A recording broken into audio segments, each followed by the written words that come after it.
अंजली दमानिया यांनी नवा आरोप केला। राजेंद्र घनवट नावाच्या व्यक्तीकडून बीडमधील अनेक शेतकऱ्यांची फसवणूक आणि छळ झाल्याचा आरोप त्यांनी केलाय। तर राजेंद्र घनवट ही व्यक्ती धनंजय मुंडेंचे निकटवर्ती असल्याचा दावाही त्यांनी केलाय। राजेंद्र घनवट आणि धनंजय मुंडेंचे फोटो त्यांनी दाखवलेत। याबाबत चौकशी करून गुन्हा दाखल करण्याची मुख्यमंत्र्यांसह महसूल मंत्र्यांकडे मागणी केली आहे।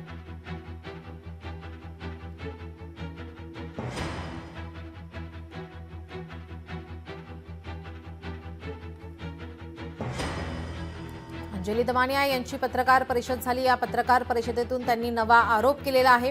राजेंद्र घनवट नावाच्या व्यक्तीकडून बीडमधील अनेक शेतकऱ्यांची फसवणूक आणि छळ झाल्याचा आरोप त्यांनी केलाय। तर राजेंद्र घनवट ही व्यक्ती धनंजय मुंडेंचा निकटवर्ती असल्याचा दावाही त्यांनी यावेळी केलेला आहे। या प्रकरणी आता चौकशी करून गुन्हा दाखल करण्याची मुख्यमंत्र्यांसह महसूल मंत्र्यांकडे आता त्यांनी मागणी केली आहे। दमानिया यांनी घनवट आणि धनंजय मुंडे यांचे फोटो दाखवले।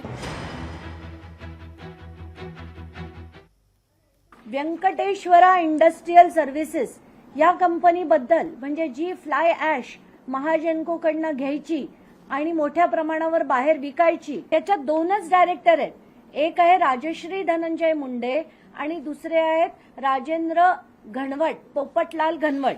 मय्यत व्यक्तीला जिवंत दाखवून डॉक्युमेंट केली आहेत, जे जिवंत आहेत त्यांना मय्यत दाखवून डॉक्युमेंट्स केली आहेत। अफाट घोळ केलेत, अफाट घोळ। यांच्या पाठीशी सगळे धनंजय मुंडे सारखे राजकारणी आहेत, कारण ते थेट पार्टनर आहेत। राजकारण्यांना हाताशी धरून हे बिल्डर्स अशा सगळ्या असंख्य शेतकऱ्यांच्या जमिनी लाटल्या जातात।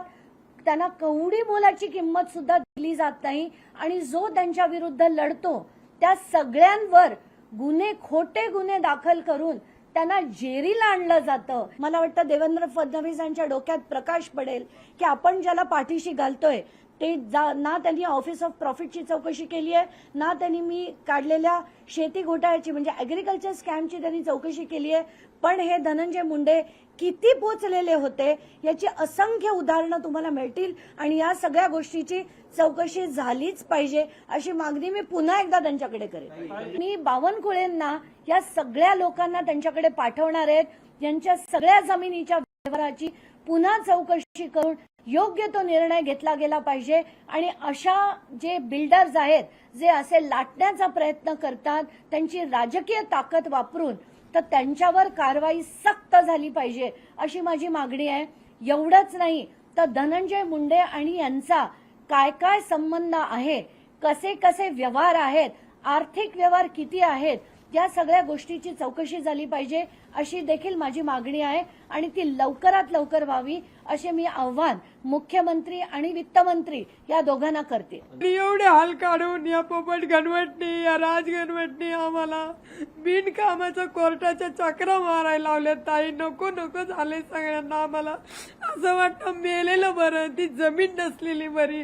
आवर इतकी त्याला शेती आहे ताई, आमच्या खेड तालुक्यात इतकी जमीन आहे ना त्या पोपट घनवट, राज घनवटची।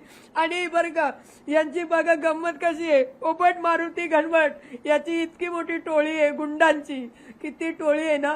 त्यांच्या टोळीतलाच पोपट घनवट माणूस उभा करतो जमीन घ्यायला ताई। पोपट घनवट समोर येत नाही, त्याच्या टोळीतला माणूस उभा करतो, त्याच्या नाव करतो, मग स्वतःच्या नाव करून घेतो। असं सगळं इतका अन्याय चालू आहे ताई। खरंच याच आहे ना शासनाने लवकर चौकशी करावं ना, आम्हाला लवकर न्याय द्यावा, नाही तर आम्हाला फाशी तरी द्यावा सरकारने। इतका कंटाळा आला ताई, आता सहनच व्हायना झालं बघा।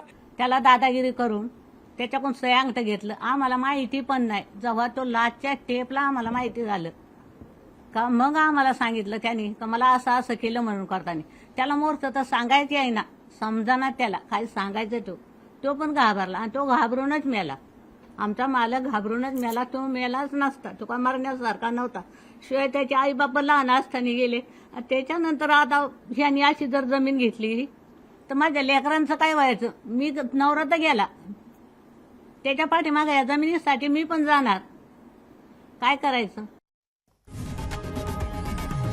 लोकशाही मराठी ऐका, पहा, जागरूक रहा।